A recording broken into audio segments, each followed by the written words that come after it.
Hello student, હું આપણી channel આદર્શ ક્લાસ સુધી તમારું ભવ્ય સ્વાગત કરું છું। આજે આપણે ધોરણ 9 ગણિત ચેપ્ટર 11 પૃષ્ઠફળ અને ઘનફળ તેનો સ્વાધ્યાય 11.2 નો દાખલા નંબર 3 અને 4 ભણીશું। ચાલો સમયનો બગાડ કર્યા વિના ભણવાની શરૂઆત કરીએ।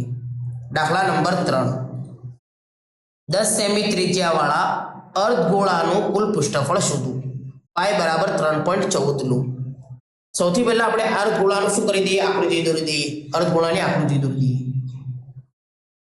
માની લો કે આ અર્ધગોળો છે। અર્ધગોળો એટલે તમે વોલીબોલને વચમાંથી કાપી નાખો તો શું બની જાય? અર્ધગોળાકાર બની જાય। તો અર્ધગોળાને આપણે ત્રિજ્યા આપેલી છે, અહીંયા આ અર્ધગોળાની ત્રિજ્યા છે। અર્ધગોળાની ત્રિજ્યા કેટલી આપેલી છે? કેટલી આપેલી છે આપણને? 14 સેમી। કેટલી આપેલી છે? 14 સેમી। તો 14 સેમી ત્રિજ્યાવાળા અર્ધગોળાનું કુલ પૃષ્ઠફળ શોધો। વક્ર સપાટીનું ક્ષેત્રફળ નથી કહ્યું, આપણને શું કહે છે? અર્ધગોળાનું કુલ પૃષ્ઠફળ કહ્યું છે। તો આપણે શોધી દઈશું। પહેલા શું આપેલું છે આપણે જે લખી દઈએ, ત્રિજ્યા આપેલું છે। ત્રિજ્યા કેટલી છે? 10 સેમી। એ અર્ધગોળાનું આપણે શું શોધી દઈએ? કુલ પૃષ્ઠફળ। તો અર્ધગોળાનું અર્ધગોળાનું કુલ પૃષ્ઠફળ એટલે કુલ સપાટીનું ક્ષેત્રફળ। કુલ પૃષ્ઠફળ એનું સૂત્ર શું છે બોલો? અર્ધગોળાની કુલ સપાટીનું ક્ષેત્રફળ સૂત્ર શું છે બોલો? 3 પાય r નો વર્ગ। આપણને સૂત્ર ખબર છે, 3 તો એમને એમ લખી દો। પાય બરાબર કેટલા લેવાના છે એ ઉલ્લેખ કરેલો છે। પાય બરાબર કેટલા લેવાના છે? 3.14। તો 3.14 લઈ લો ગુણ્યા r કેટલો છે? 10 ગુણ્યા 10, r નો વર્ગ એટલે 10 ગુણ્યા 10। હવે જો 3 તો એમને એમ લખી દો। 3.14 માંથી મારે પોઈન્ટ દૂર કરવો છે તો શું કરીશ? 314 એમને એમ લખી દો। પોઈન્ટ દૂર કરી નાખો તો પાછળથી કેટલી સંખ્યા આગળ પોઈન્ટ છે? બે સંખ્યા આગળ પોઈન્ટ હોય તો નીચે શું લખી દેવાના? 100 લખી દેવાના ગુણ્યા 10 ગુણ્યા 10। હવે જો હવે જે કટ થતો આપણે કટ કરી નાખીએ। અહીંયા ધ્યાન આ શૂન્ય, આ પાછળથી શૂન્ય કટ થઈ ગયો, શૂન્ય કટ થઈ કટ કરી નાખ્યો। જો પાછળ શૂન્ય હોય તો આપણે કટ કરી શકીએ, વચમાં શૂન્ય હોય તો આપણે કટ કરી શકશું નહીં। ફરી આ શૂન્ય અને આ શૂન્ય કટ કરી નાખીએ, શૂન્ય કટ થઈ ગયા તો આપણા પાસે બચ્યું શું હજી બોલો? 3 ને 314, એકનું તો કોઈ વેલ્યુ નથી અને 3 અને 314 હું ગુણાકાર કરીશ તો મને જવાબ મળી જશે। તો આપણે 3 ને 314 ગુણ્યા 3 કરી નાખીએ તો આપણને જવાબ મળી જશે। 4 દુ 8, 4 તરી 12, 3 એકા 3 ને 1 4, 3 તરી 9। તો કેટલો જવાબ મળે બોલો? 942। અને સેમીમાં માપ આવી લીધું, સેમીમાં માપ આપી તો આપણને તો સેમીનો વર્ગ। તો આપણો અર્ધગોળાની કુલ પૃષ્ઠફળ આપણને મળી ગયું। તો અહીંયા આપણે દાખલા નંબર 3 પૂરો કર્યો। ચલો દાખલા નંબર 4 ભણીએ। દાખલા નંબર 4, એક ગોળાકાર ફુગ્ગામાં હવા ભરવાથી તેની ત્રિજ્યા 7 સેમીથી વધીને 14 સેમી થાય છે। આ બંને પરિસ્થિતિમાં ગોળાકાર ફુગ્ગાની વક્ર સપાટીના ક્ષેત્રફળનો ગુણોત્તર શોધો। જો અહીંયા ધ્યાન માની લો, આપણે સૌથી પહેલા આપણે માની લો કે આપણા પાસે બે ફુગ્ગા છે। કેટલા ફુગ્ગા છે? બે ફુગ્ગા। એક નાનો ફુગ્ગો છે તેમાં નોર્મલ હવા ભરેલી છે, એક નાનો ફુગ્ગો છે તેમાં નોર્મલ હવા ભરેલી છે। જ્યારે તે નાનો ફુગ્ગો નોર્મલ હવા ભરેલી હતી તો તેની ત્રિજ્યા કેટલી હતી? 7 સેમી। હવે આ ગોળાકાર ફુગ્ગામાં હું વધારે પડતી હવા ભરું છું, આ એ જ ગોળામાં વધારે પડતી હવા ભરું છું તો ગોળો શું થશે? મોટો થશે। ગોળો શું થશે? મોટો। ને મોટો ગોળો થાય છે તો તેની ત્રિજ્યા કેટલી થઈ જાય છે? 14 સેમી। કેટલી થાય છે? 14 સેમી। જ્યારે નાનો ફુગ્ગો હતો, નોર્મલ હવા ભરેલી હતી, તેની ત્રિજ્યા કેટલી હતી? 7 સેમી। જ્યારે મોટો ફુગ્ગો થયો અને એના અંદર વધુ હવા ભરી ત્યારે તેની ત્રિજ્યા કેટલી થઈ? 14 સેમી। તો આ બંને પરિસ્થિતિમાં ગોળાકાર ફુગ્ગાની વક્ર સપાટીના ક્ષેત્રફળનો ગુણોત્તર શોધો। તો આ બંને પરિસ્થિતિમાં એટલે નાના ગોળો અને નાનો ફુગ્ગો અને મોટો ફુગ્ગો, આ બંને ફુગ્ગાનું વક્ર સપાટીનું ક્ષેત્રફળ શોધો અને બંને ફુગ્ગાનું વક્ર સપાટીનું ક્ષેત્રફળ શોધી તેમનો શું ગુણોત્તર શોધો। ગુણોત્તર આપણે શોધવાનું છે। તો સૌથી પહેલા આપણે શું કરવું પડશે બોલો? સૌથી પહેલા આપણે શું કરવું પડશે? તો નાના ગોળાની વક્ર સપાટીનું ક્ષેત્રફળ શોધવું પડશે અને મોટા ગોળાનું ક્ષેત્રફળ શોધવું પડશે। તો આપણે સૌથી પહેલા નાના ગોળાનું વક્ર સપાટીનું ક્ષેત્રફળ શોધી કાઢીએ। નાનો ગોળો એટલે નાનો ફુગ્ગો, તો નાના ફુગ્ગાનું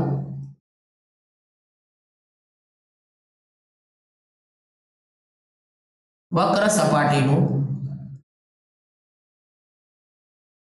ક્ષેત્રફળ, નાના ફુગ્ગાનું વક્ર સપાટીનું ક્ષેત્રફળ છે, ગોળાકારનું વક્ર સપાટીનું ક્ષેત્રફળ બોલો, કુલ સપાટીનું ક્ષેત્રફળ કે વક્ર સપાટીનું ક્ષેત્રફળ બંને સેમ છે તો બોલો એનું સૂત્ર શું છે? 4 પાય r નો વર્ગ ને 4 તો એમને એમ લખી દો. પાય બરાબર કોઈ ઉલ્લેખ કર્યો છે? કોઈ ઉલ્લેખ નથી કર્યો, તો 22/7. ત્રિજ્યા કેટલી છે બોલો આપણા પાસે? નાના ફુગ્ગાની ત્રિજ્યા કેટલી છે? 7 ગુણ્યા 7, r નો વર્ગ એટલે 7 ગુણ્યા 7. તો આ 7 ને આ 7 ને ગુણ્યા ભાગ્યામાંથી આપણે કટ કરી નાખી, તો આપણા પાસે શું વધ્યું બોલો?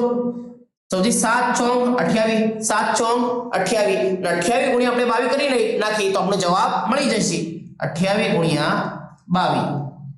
બે સંખ્યા છે એક જીરો મૂકી દઈએ. 8 દુ 16, 2 દુ 4 ને 1 5, 8 દુ 16, 2 દુ 4 ને 1 5, તો 6 અને 6 ને 5 11 અને 1 6. તો કેટલો જવાબ? નાના ફુગ્ગાનું વક્ર સપાટીનું ક્ષેત્રફળ કેટલું મળ્યું? 616 સેમીનો વર્ગ. સેમીમાં આપ્યું છે માપ આપણને, સેમીનો વર્ગ. હવે મોટા ફુગ્ગાનું આપણે વક્ર સપાટીનું ક્ષેત્રફળ શોધી કાઢીએ. મોટા ફુગ્ગાનું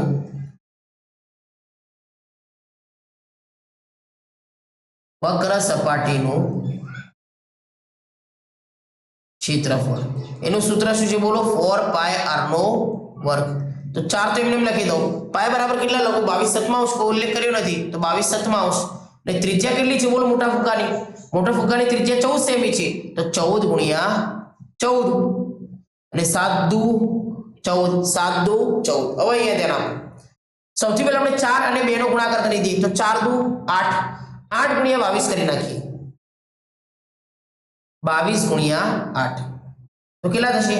8 દુ 16, 8 દુ 16 ને 1 17, 176 થયા. 176 ગુણ્યા કેટલા કરી નાખો? 14 કરી નાખો, તો આપણને જવાબ મળી જશે. 176 ગુણ્યા 14 તો આપણને જવાબ મળી જશે. જો નીચે બે સંખ્યા એક શૂન્ય મૂકી દો. 8 એકા 8, 7 એકા 7 અને 1 એકા 1. 8 ચોંગ 32, 7 ચોંગ 28, 29 30 31, 4 એકા 4, 5 6 ને 7. બંને સંખ્યાનો સરવાળો કરી દઈએ. 2 8 ને 1 9, 7 ને 7 કેટલા થાય? 14 અને 1 ને 1 2, તો 24 ગણો આપણને જવાબ મળ્યો. ના, જવાબ આપણને ખોટો મળ્યો છે. 4 દુ 8, 8 ગુણ્યા 22, 8 દુ 16, 8 દુ 16 ને 1 17, 176 ગુણ્યા 14 કરવાના છે. 176 ગુણ્યા 14,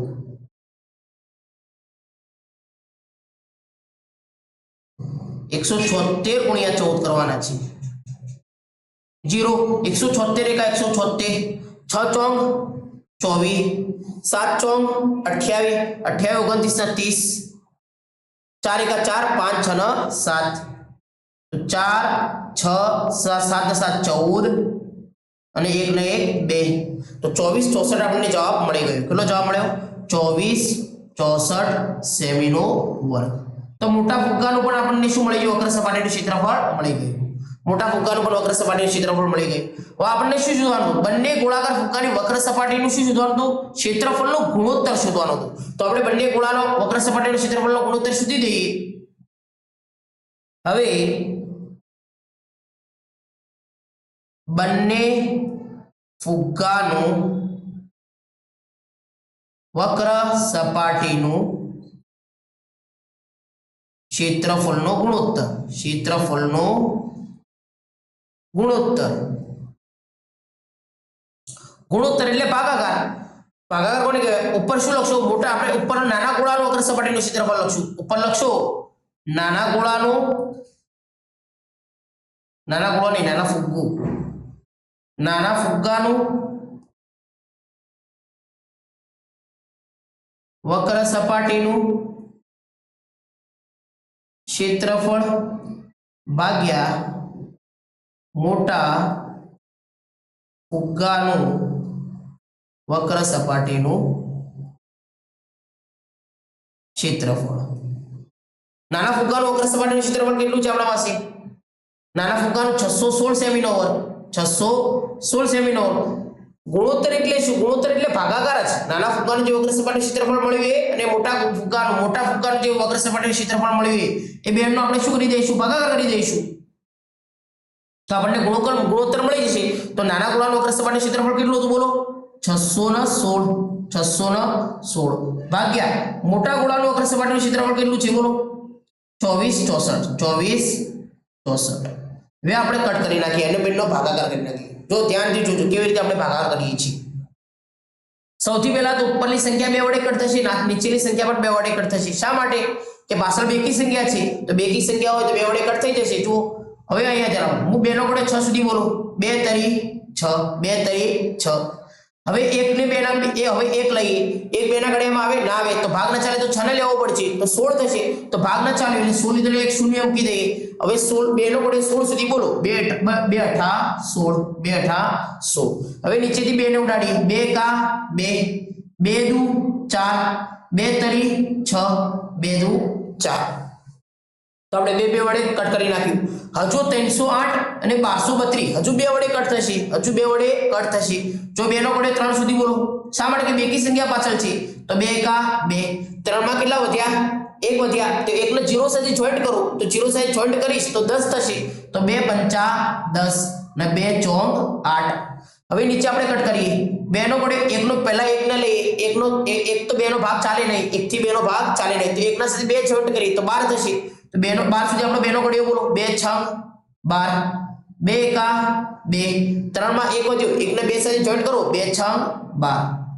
હજુ 2 થી ભાગ ચાલશે, હજુ 2 થી ભાગ ચાલશે. સમજે? હજુ પણ બંને સંખ્યા પાછળ કઈ સંખ્યા છે? બેકી સંખ્યા છે. તો 15 સુધી 2 નો ઘડિયો બોલો.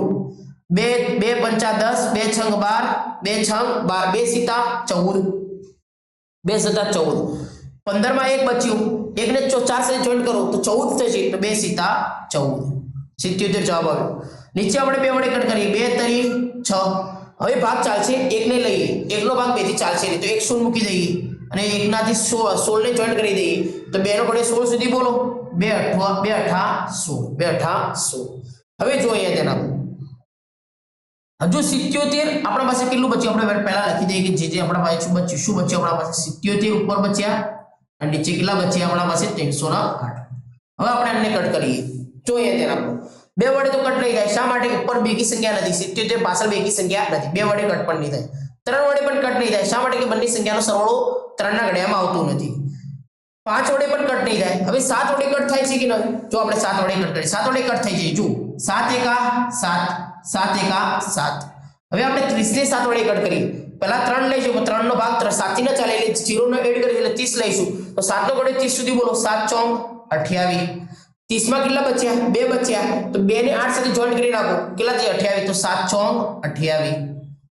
હવે જો અને આપણે સીધો જવાબ આવી જશે. 11 ચોંગ 44. 11 ચોંગ 44. તો કેટલો જવાબ મળે બોલો મને? 1/1/4. 1/4. મતલબ ગુણોત્તર આપણે ગુણોત્તરમાં લખવું હોય તો કેવી રીતે લખી શકાય? ગુણોત્તરમાં આપણે લખવું હોય 1/4. મારે મને ગુણોત્તરમાં લખવું હોય તો કેવી રીતે લખી શકાય? 1/4. 1/4 આવી રીતે ગુણોત્તરમાં આપણે લખી શકીએ. તો માટે આપણે લખી દઈશું માટે બંને ફુગ્ગાઓનો વક્ર સપાટીનો ક્ષેત્રફળનો ગુણોત્તર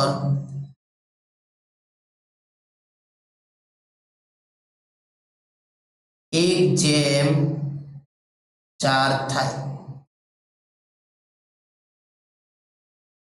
તો આઈ હોપ હું આશા રાખું છું કે તમને બંને દાખલા સમજાયા છે. ચાલો આપણે નેક્સ્ટ લેક્ચરમાં મળીએ.